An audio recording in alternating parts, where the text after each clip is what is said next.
Well, let us see what is the next best thing that Blender has to offer us.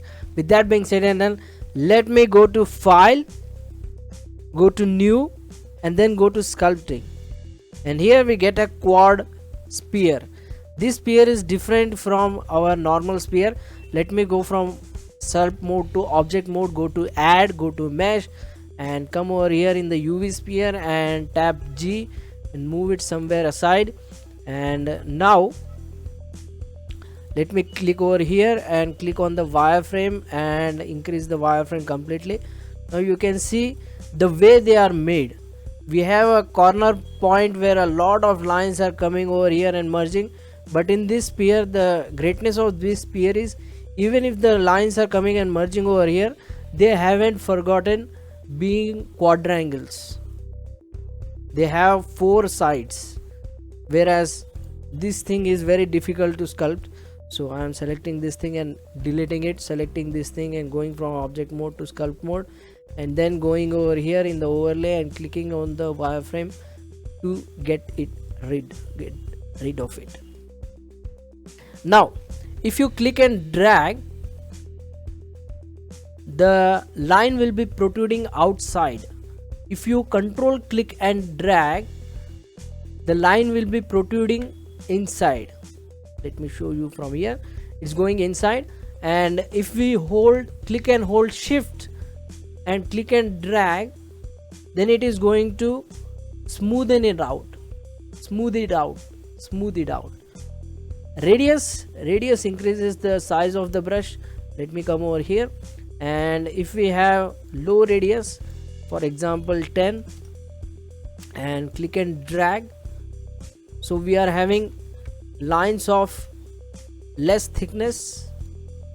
And if we increase this thing, we can increase the size of the brush, how big or how small you want the brush to be. So for that there is one shortcut, which is F. If you tap F, and if you move your mouse from left to right, you can change the size of the brush. And there is one more thing which is given as strength. If we increase this strength completely, we can click and drag. It has a lot of strength than 0.5. This is 0.5, this is 1. And if we have a lower strength value, which is like 0.2, and if we click and drag over here, it has very less strength. Along with that, we have got 2 pressure sensitive buttons over here.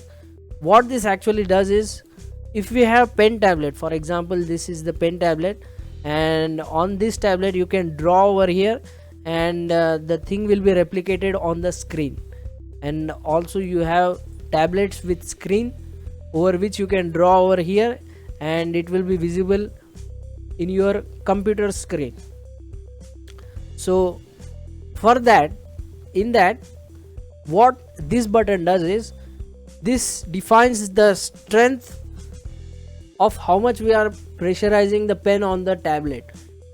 If we are drawing with a lot of pressure using the pen tablet, the strength will be more, and if we are just lightly brushing off with the help of pen on the tablet, the strength will be less. So that's this option. Then we have plus to protrude the modify the line towards outside, and if we have minus, it's going to get inside. And the same thing, if we have plus, if I tap control, it will be going inside, and if I have minus, and it's going inside, and if I tap and hold control, it will be coming outside. Means it's going to invert it. Control is going to invert our stroke, and shift is for smooth, which has already been said to you. So that's it for this, guys. If you like this video, hit the like button, hit the subscribe button, hit the share button, leave a wonderful comment, and if you want, you can support me on Google Pay, Phone Pay, Paytm. phone number is 8600647757, over which you can send me your financial support, or you can support me through Patreon's page. Links will be given in the description. Along with that, whatever the ads which are coming on the video, please try to see it completely. That is going to generate an ad revenue for me. So with that being said and done, try to see it, learn it, understand it. I will see you in the next video.